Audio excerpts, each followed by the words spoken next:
fischio d'inizio e si parte con l'Ardea che controlla il pallone, il numero 10 Bernardini che cerca il passaggio, palla subito anticipata dalla difesa. Lodigiani prova a partire, palla che viene allontanata e allora può andare di nuovo l'Ardea in proiezione offensiva, il tiro, palla fuori di pochissimo, subito la prima occasione per Cimini. Bernardini, la palla larga, attenzione alla palla imbucata dentro per Cimini che calcia, palla che colpisce il palo ed è un'altra occasione, la seconda della partita.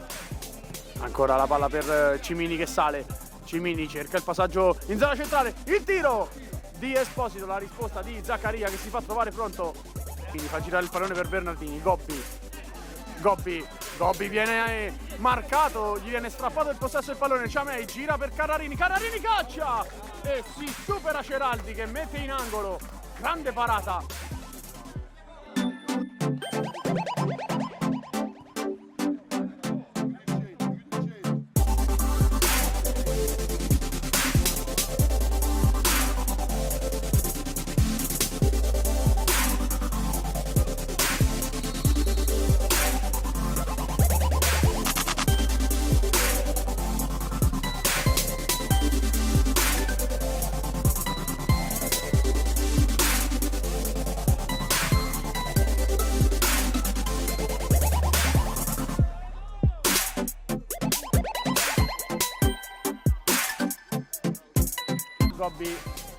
Gobbi fa girare il pallone per Bernardini, altra deviazione, adesso la Lodigiani deve difendersi e cercare la ripartenza.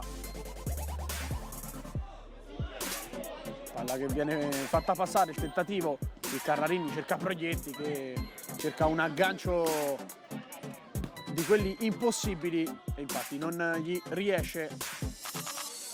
Ancora Gobbi che fa girare il pallone per Bernardini che cerca la palla in parallela verso Antinori. Antinori prova a passare, palla che viene anticipata, ancora Bernardini ha spazio, cerca Antinori che salta un uomo, calcia, la palla che termina ampiamente fuori.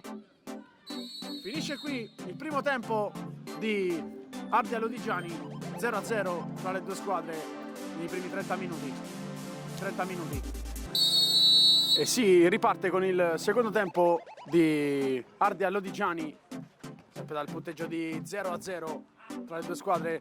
Attenzione qui il tiro subito immediato di Esposito da parte dell'Ardea, ancora un'altra occasione.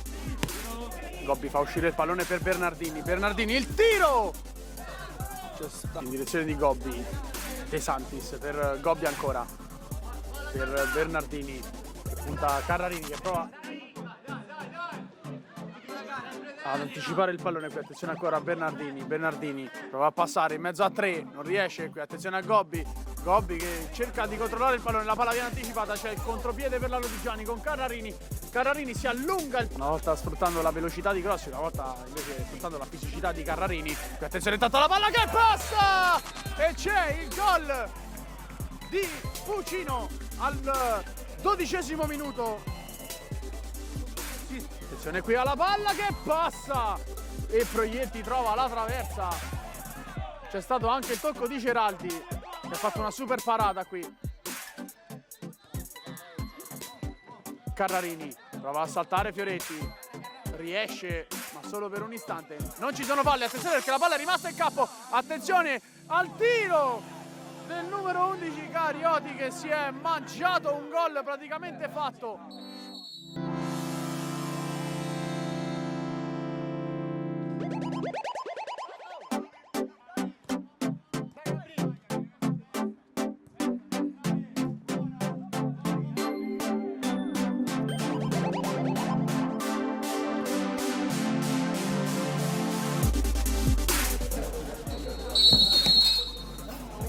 Parte Proietti che scarica il pallone, Montesano riesce a tenerla in campo, ancora rimessa laterale, ma non c'è più tempo, finisce qui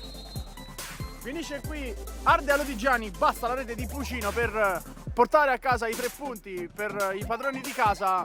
Partita comunque molto interessante ma che ha visto i padroni di casa portare a casa un risultato importantissimo per muovere la classifica. Sì, la partita è andata bene, è stata molto tirata, sapevamo che era difficile perché in ogni caso è vero che la classifica è un po' deficitaria per il Lodigiani, ma comunque sia c'è un allenatore molto bravo, che è Massimiliano Catania, che ci ha complicato parecchio la vita. Il risultato penso alla fine sì, penso che possa essere ritenuto giusto in virtù di quello che abbiamo creato sia nel primo tempo che anche nel secondo tempo. Loro ci hanno creato qualche preoccupazione soltanto in fase di contropiede, ma alla fine credo che il risultato forse sia anche un po' stretto rispetto a quello che si è visto in campo. Nel computo poi della gara il risultato giusto poteva essere anche il pareggio. Diciamo che loro il primo tempo hanno legittimato una superiorità, i primi 10 minuti in quarto d'ora che hanno avuto delle importanti occasioni, noi forse non siamo scesi in campo immediatamente concentrati. Dopo oggettivamente la partita è stata pari, infatti l'ha decisa un episodio su una scalata sbagliata, noi abbiamo potuto e avremmo dovuto sicuramente fare qualcosa di più su quella giocata, però loro, merito a loro, hanno vinto la partita. Poi alla fine noi accettiamo sempre il verdetto del campo, quindi se l'Ardi ha vinto ha meritato, sicuramente ci servirà per un ulteriore passo avanti. Noi non abbiamo velleità a livello di campionato sulle macro aree, noi vogliamo semplicemente giocarcela alla pari come abbiamo fatto oggi con tutte le squadre della C2. Siccome venivamo da un periodo di 6 partite, 5-6 partite in cui non avevamo sicuramente avuto un confronto con gli altri perché cedevamo immediatamente agli avversari, invece da 4-5 gare ci stiamo giocando le nostre chance. Oggi anche potevamo uscire con un punto, ne sono venuti 0. Cercheremo la prossima settimana di metterci ancora più impegno e concentrazione per raggiungere 3 punti.